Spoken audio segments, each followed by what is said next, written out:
అధిక బరువు అనేక సమస్యలకు కారణం. సాహితీ యోగా ఆన్లైన్ క్లాసులో జాయిన్ అవ్వండి. ఈ ఎస్సీ కేటగరైజేషన్ విషయంలో ప్రభుత్వం నియమించిన one man judicial commission justice Shamim Akhtar గారు, మరి అదేవిధంగా ఈ కమిటీకి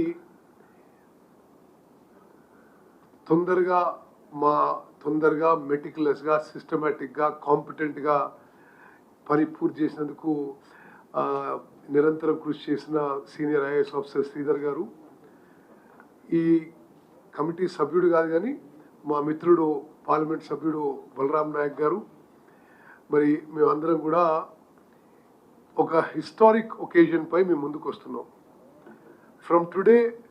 from this moment SC categorization will be implemented in Telangana in employment and education.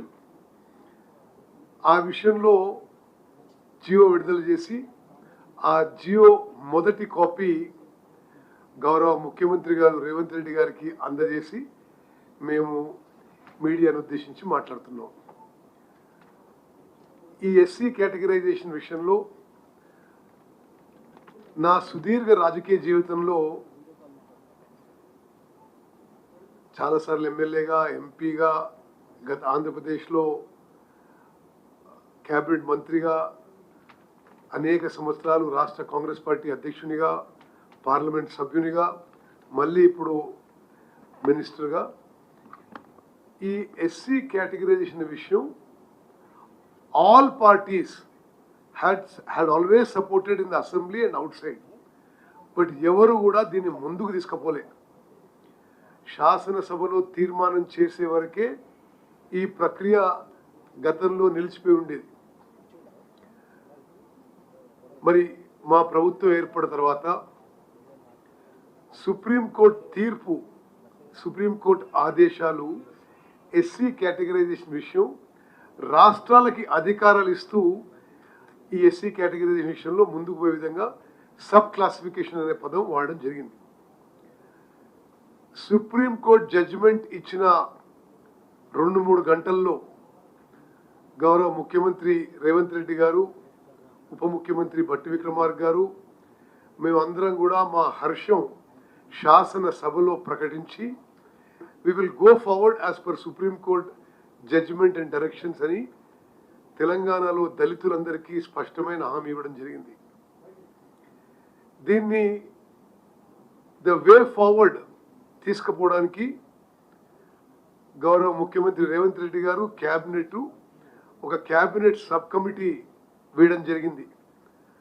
ఆ క్యాబినెట్ సబ్ కమిటీ చైర్మన్గా నేను, కో చైర్మన్గా దామోదర్ రాజనరసింహ గారు, సభ్యులుగా పొన్నం ప్రభాకర్ గారు, శ్రీధర్ బాబు గారు, సీతక్క గారు, మల్లు రవి గారు. ఈ ప్రక్రియ ముందుకు తీసుకుపోయిన సీనియర్ ఐఏఎస్ ఆఫీసర్ శ్రీధర్ గారు ఈ క్యాబినెట్ సబ్ కమిటీకి కన్వీనర్. మరి కొన్ని వేల రిప్రజెంటేషన్స్ తీసుకున్నాం. దీని హిస్టారికల్ పర్స్పెక్టివ్ స్టడీ చేసినాం.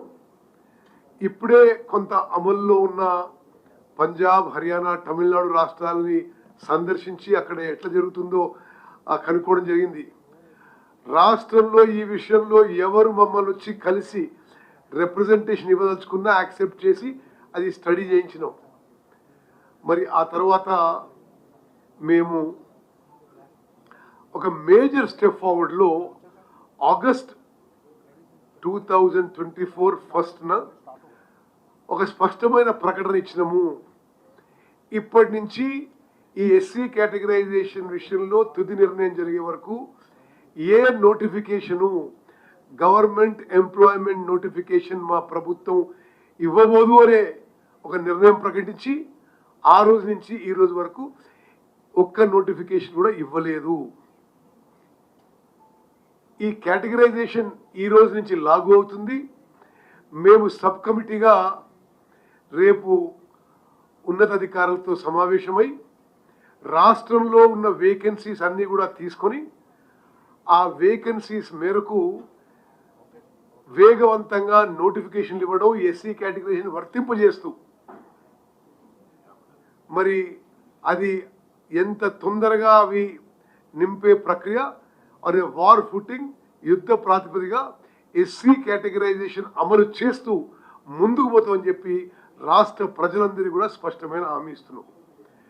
అయితే మేము మా క్యాబినెట్ సబ్ కమిటీ ఫంక్షనింగ్లో కొన్ని మీటింగ్స్, కొన్ని వేరే రాష్ట్రాల పరిశీలన, కొన్ని రిప్రజెంటేషన్ తర్వాత మేము ఏం నిర్ణయం చేసినామంటే ఈ 59 ఉపకులాల్లో ఇంటర్సే బ్యాక్వర్డ్నెస్, ఎవరు ఎక్కువ బ్యాక్వర్డు, ఎవరు కొద్దిగా తక్కువ బ్యాక్వర్డు అనే విషయాన్ని పరిశీలించడానికి ఏ విధంగా ఈ కేటగరైజేషన్ చేయాలి అనే దానికి మేము పొలిటికల్ ఎగ్జిక్యూటివ్ కంటే ఒక న్యాయ వ్యవస్థకి ఈ పని అప్పచెప్పాలనే ఉద్దేశంతో మా రికమెండేషన్ మేరకు రాష్ట్ర కేబినెట్ గౌరవనీయులు పెద్దలు అపారమైన న్యాయ వ్యవస్థలో జిల్లా జడ్జి నుంచి హైకోర్టు జడ్జి వరకు అపారమైన అనుభవం ఉన్న సామాజిక న్యాయం సామాజిక స్ఫూర్తున్న జస్టిస్ షమీం అఖ్తర్ గారిని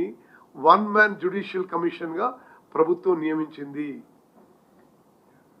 వారు చాలా సీరియస్గా, సిన్సియర్గా, కమిటెడ్గా అతి తక్కువ సమయంలో వారి అమూల్యమైన సమయం కేటాయించి వారు సుమారు 8,000 పై చిలుకు రిప్రజెంటేషన్స్ తీసుకొని అవన్నీ స్టడీ చేసి, అదేవిధంగా ప్రభుత్వం నుంచి వారికి కావాల్సిన డేటా, అంటే ఇప్పటి వరకు ఎస్సీస్లో, ఎస్సీ సబ్ క్యాస్ట్లో, పబ్లిక్ ఎంప్లాయ్మెంట్లో ఏం ఫిగర్స్ ఉన్నాయి, ఎడ్యుకేషన్లో ఏం ఫిగర్స్ ఉన్నాయి, అదేవిధంగా ఇప్పటి వరకు ఎవరు లబ్ధి పొందుతున్నారు, మొత్తం మరి ఒక వాల్యూమినస్ డేటా వారికి అప్పచెప్తే అది వారు పూర్తిగా పరిశీలించి 3 కేటగిరీస్గా విభజించాలని వారు రికమెండ్ చేశారు.